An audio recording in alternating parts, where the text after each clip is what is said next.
Isihlanganisile imiliyoni ingoma kaKhuzani ke ethi angidlali ke nezingane. Le ngoma bafowethu ke iyingoma ke yayibonga. Kodwa ke yenze kahle kakhulu ke lapha ke njengoba sibona ke nakuma trending song ke ihlele ke kunambolo ke 3 ke lapha ke. Le ngoma kaKhuzani ke iphume ke lapha ke ngalo ke njalo umhla ka15 ke November emini ke ngo2 njengoba ke namhlanje ke kumhla ka17 ke November.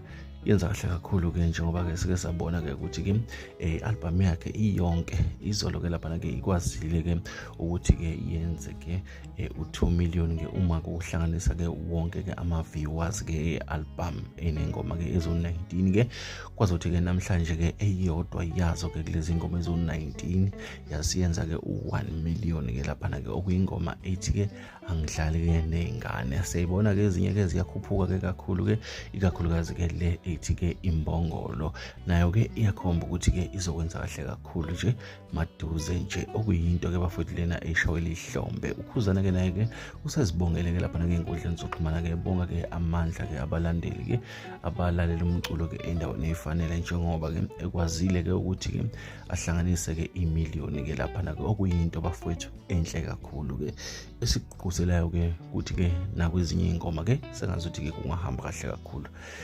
Kuzoba ke lapha ke ku Spotify ngaye ke uKhuzani Mvokambongoza ke nakhona ke ziyeza ingoma zakhe noma ke abantu abaningi ke ubonakala ngokuthi ke ngathi abagqilanga ku Spotify ke lapha ke ingoma zikaKhuzani isephansi kakhulu kodwa ke siyathemba ukuthi ke njengoba uKhuzani sikhiphile isimemezelo sokuthi ke badlale kuzo zonke indawo nakhona khona okuzolandela okuhle.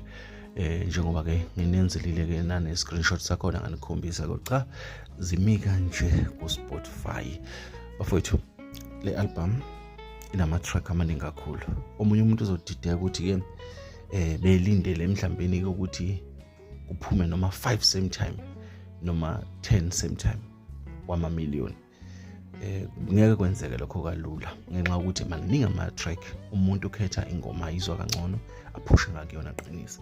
So ama Blue Nation aphushe lapha ke engomeni ke yezibongo. Bafowethu injalo indaba sesidibana nje kwezinye.